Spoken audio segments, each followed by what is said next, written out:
माझ्या प्रिय बंधू भगिनींनो नमस्कार. ती लहान असतानाच तिची आई देवाला प्रिय होते. त्यानंतर तिचे वडील दुसरं लग्न करतात. सावत्र आईचा जाच नको म्हणून तिचे मामा आजोळी तिला घेऊन येतात. मामाच्या लहान मुलांबरोबरच तिचं संगोपन होत असतं.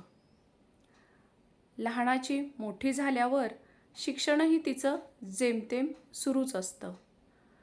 लहानाची मोठी झाल्यावर तिला आपोआपच स्थळं चालून येऊ लागतात. त्यानंतर एक शेजारच्या गावातलं चांगलं स्थळ आलंय, ज्यामध्ये त्याची भरपूर प्रॉपर्टी आहे, शेती, वाडा, घर सगळं काही व्यवस्थित आहे आणि मुलगासुद्धा शिकलेला आहे. हे सर्व पाहून मुलगी चांगल्या घरात जाईल या विचाराने तिचे मामा, तिचे आजी आजोबा तिचं लग्न ठरवून देतात. चांगलं स्थळ आल्यामुळे तिचं शिक्षणही तिला कॉलेजमधून अर्धवट सोडावं लागतं. त्यानंतर लग्न झाल्यावर मात्र खरी परिस्थिती तिला कळून चुकते आणि तिच्या आयुष्यात लहानपणापासून ते आत्तापर्यंतच असंच उपेक्षित आयुष्य जगावं लागेल हे तिला कल्पनाही नसते. कारण लग्न जुळवताना सर्व पाहिलं जातं, परंतु मुळातच मुलगा कसा आहे हेच पाहिलं जात नाही. भलेही कितीही श्रीमंत घरातला मुलगा जरी असला तरी जर का त्याच्या सवयी चांगल्या नसतील तर त्या श्रीमंतीला करायचंय तरी काय. लग्न झाल्यानंतर हळूहळू कळून चुकतं की मुलगा पूर्ण व्यसनाच्या आहारी गेलेला आहे. परंतु आलेले दिवस ती तसेच ढकलत राहते. मुलगा पूर्ण व्यसनात असल्यामुळे मूलबाळ होण्याचा तर प्रश्नच येत नाही, कारण दिवसरात्र तो त्या नशेतच पडून असतो. घरची परिस्थितीही चांगली असते. परंतु एके दिवशी तिचा सहनशीलतेचा बांध तुटतो. ती तिच्या मामाला विचारते, मला असं माझं काय चुकलं किंवा माझ्या बाबतीत असं काय घडलं की ज्याच्यामुळे तुम्हाला अशा ठिकाणी मला द्यावं लागलं. त्यावर तिच्या मामालाही तिच्याबद्दल खूप वाईट वाटतं. ते त्या मुलाच्या आईवडिलाला विचारतात. तेव्हा त्यांना असं कळतं की काही सुज्ञ आणि तज्ज्ञ गावातल्या लोकांनी त्यांना सांगितलेलं असतं की ह्या मुलाचं लग्न झाल्यानंतर हा सुधरेल. म्हणजे जो मुलगा त्याच्या आईवडिलांकडून सुधारला नाही तो एका दुसऱ्या मुलीच्या बायकोच्या येण्याने सुधरेल असं त्यांना अपेक्षित असतं. ह्यामुळे त्या मुलीचं आयुष्य खरं तर पूर्ण उद्ध्वस्त झालेलं असतं. एके दिवशी तो मुलगा असाच व्यसनातच 2 चाकी वाहन चालवत असतानाच गाडीवरून पडतो. त्याच्या डोक्याला मार लागतो. मृत्यूशी झुंज देत असतो. ती बरेच उपास-तापास करते. नवरा कसाही असला तरी तो पत्नीला देवाहूनही प्रिय असतोच. ती उपास-तापास करते, नवस बोलते, नवऱ्याचं दीर्घायुष्य व्हावं, तो वाचवावा यासाठी खूप प्रयत्न केले जातात, परंतु त्यात यश येत नाही. हॉस्पिटलमध्येच मृत्यूशी झुंज देतच तो एके दिवशी देवाला प्रिय होतो. त्यानंतर खरं हिला उपेक्षित आयुष्य सुरू होतं. एकतर ही विधवा, तरुण, त्यात हिला मूलबाळ नाही. त्यामुळे सासरच्या लोकांकडून की तुझ्यामुळेच माझ्या मुलाचं वाईट झालं, तुझ्यामुळेच माझा मुलगा गेला असे सतत टोमणे मारत मोलकरीणसारखे किंवा मोलकरीणपेक्षाही बदतर आयुष्य तिला तिथे काढावं लागतं. त्यानंतर एक तिचा मामाच असतो जो तिच्या आईसारखीच काळजी घेत असतो. तिचा मामा पुन्हा एकदा तिला घरी घेऊन येतो. मामाच्या घरी आल्यावर एकदा लग्न झालेल्या मुलीचं आयुष्य पुन्हा एकदा सावरायचं म्हणजे जितकं वाटतं तितकं सोपं नसतं. आणि वरून या समाजात वावरताना तिला मिळणारी उपेक्षा. यातच अशी परिस्थिती निर्माण होते की काही दिवस ती चालढकल करत राहते. शिक्षण जेमतेम झालेलं असतं, दुनियादारीची फार समज नसते, तरीही ती थोडेफार उपजीविकेसाठी काही छोटे मोठे व्यवसाय करून स्वतःचं पोट भरत असते. मामाचा तिला पाठिंबा असतो. मामाने तिला कमीत कमी छत तरी निर्माण करून दिलेलं असतं. त्यामुळे तिची ती काळजी मिटलेली असते. परंतु मामाच्या कुटुंबात तिला थोडंफार का होईना अपमानास्पद आयुष्य जगावं लागत असतं. परंतु तिचा मामा तिच्यासाठी मायेची सावली बनून उभा असतो. एके दिवशी मात्र तिच्यावरूनच मामाच्या घरात वाद सुरू होतात.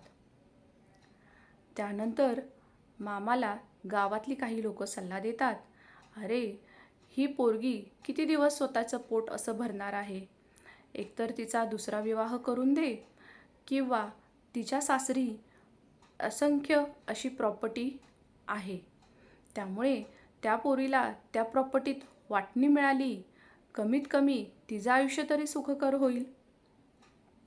हे ऐकून मामा विचार करतो की पहिल्याच घासाला खडा लागलेला आहे.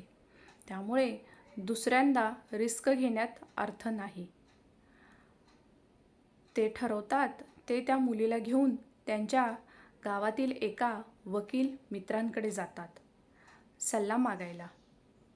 आणि ते त्या वकील मित्रांना विचारतात, विधवा सुनेला तिच्या सासऱ्याच्या प्रॉपर्टीमध्ये वाटणीचा दावा करता येईल का? त्यावर त्यांचे वकील म्हणतात, होय, जर का प्रॉपर्टी एकत्र कुटुंबाची वडिलोपार्जित मिळकत असेल आणि तिच्या पतीच्या मृत्यूनंतर त्याचा हिस्सा त्याच्या वारसांना जात असेल, तर एक विधवा सून तिच्या सासऱ्याविरुद्ध तिच्या पतीचा हिस्सा मागू शकते आणि अशा प्रकारे ती तिच्या सासऱ्याविरुद्ध पतीच्या हिश्श्यासाठी पार्टिशन सूट दाखल करू शकते आणि स्वतंत्र हिस्सा मिळवू शकते. यासाठी विनीता शर्मा वर्सेस राकेश शर्मा आणि गुरुपाद कंडप्पा मगदूम विरुद्ध हिराबाई कंडप्पा मगदूम ह्या सपोर्टिव्ह केस लॉ आहेत. थोडक्यात सांगायचं तर विधवा सुनेचा हक्क थेट तिच्या सासऱ्याच्या प्रॉपर्टीवर नसतो, तर तिच्या मृत पतीच्या हिश्श्यावर हक्क असतो. तिचे मामा म्हणतात, ठीक आहे, पण लिमिटेशनचं काय? कारण इतके वर्ष झालं आम्ही शांत बसलोय, आता अचानक उठून वाटणी मागायला लागलोय, मग त्यात मुदतीच्या कायद्याची बाधा तर येत नाही ना? त्यावर ते वकील म्हणतात, लिमिटेशनची सुरुवात ही ज्या वेळेस तिचा हक्क नाकारला असेल, तिला स्पष्टपणे प्रॉपर्टीतून बाहेर काढले असेल किंवा दुसरा पक्ष हा एक्सक्लुसिव्ह ओनरशिप सांगतो, तेव्हापासून त्या तारखेपासून लिमिटेशन पिरियड सुरू होतो. मग तिचे मामा म्हणतात, हो, पण आता वाटणीचा दावा केला किंवा करणार आहोत हे कळाल्यानंतर त्यांनी प्रॉपर्टीचा व्यवहार केला तर, प्रॉपर्टीमध्ये तब्दिली केली तर मग आम्हाला काय हातात मिळणार? तर त्यावेळेस ते वकील म्हणतात, होय, परंतु transfer of property act section 52 नुसार जर दावा चालू असताना एखाद्या त्या संबंधित मालमत्तेचा व्यवहार जरी केला तरी त्या प्रॉपर्टीबद्दलचा अंतिम निर्णय हा कोर्टाच्या अधीन असतो. त्याला लीज पेंडेन्सी हा सिद्धांत लागू होतो. म्हणजेच एखाद्या वारसांचा हिस्सा प्रॉपर्टीमध्ये आधीपासूनच असेल किंवा त्या प्रॉपर्टीमध्ये पार्टिशन सूट प्रलंबित असेल आणि जरी दरम्यानच्या काळात त्या प्रॉपर्टीमध्ये व्यवहार जरी झाला असेल तरी त्या वारसांचा हक्क तिथंच संपत नाही. वारसांचा हक्क अबाधित राहतो. वारसांचा हक्क कोणीही हिसकावून घेऊ शकत नाही. त्यावर तिचे मामा वकिलांना म्हणतात, अरे मग ठीक आहे की, काहीच अडचण नाही आहे, सोपं आहे, मग वाटणीचा दावा करूया, काहीच अडचण नाही ना मग. त्यावर तिचे वकील म्हणतात, अडचण तर असतेच, कुठलीही गोष्ट सोप्या मार्गाने कधी मिळते का? आता उदाहरणार्थ आपण दावा केल्यानंतर समोरची पार्टी शांतपणे, संयमाने किंवा चांगुलपणाने वाटणी देईल का? नाही. तर समोरची पार्टी, विरोधी पक्ष त्यांच्या दाव्यामध्ये अशी मागणी नमूद करेल किंवा असं म्हणणं दाखल करेल की पूर्वीच कायदेशीर वाटणी झालेली आहे किंवा जी प्रॉपर्टी घेतली आहे ती सासऱ्याची स्वकष्टार्जित प्रॉपर्टी आहे, त्यामुळे मुलाचा त्यात स्वतंत्र हिस्सा नाही किंवा मुलाला पूर्वीच त्याचा स्वतंत्र हिस्सा दिलेला होता किंवा मुलाने त्याचा पूर्वीच हिस्सा सोडलेला आहे. अशा प्रकारे ते दाव्यामध्ये आपलं म्हणणं देऊ शकतात, परंतु हे त्यांना सिद्धही करावं लागतं. त्यामुळे आपल्याला वाटणीचा दावा करण्यासाठी कोणतीच अडचण नाही. याबद्दल तुमचे काय मत आहे मला नक्की कमेंटद्वारे कळवा.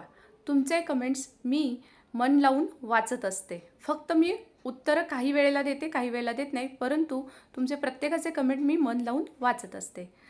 स्क्रीनवरती व्हॉट्सअप नंबर देत आहे, हा केवळ माझा व्हॉट्सअप नंबर आहे. योग्य कायदेशीर माहितीसाठी, सल्ल्यासाठी कॉल बुक करू शकता. सल्ला फी आकारली जाईल. धन्यवाद.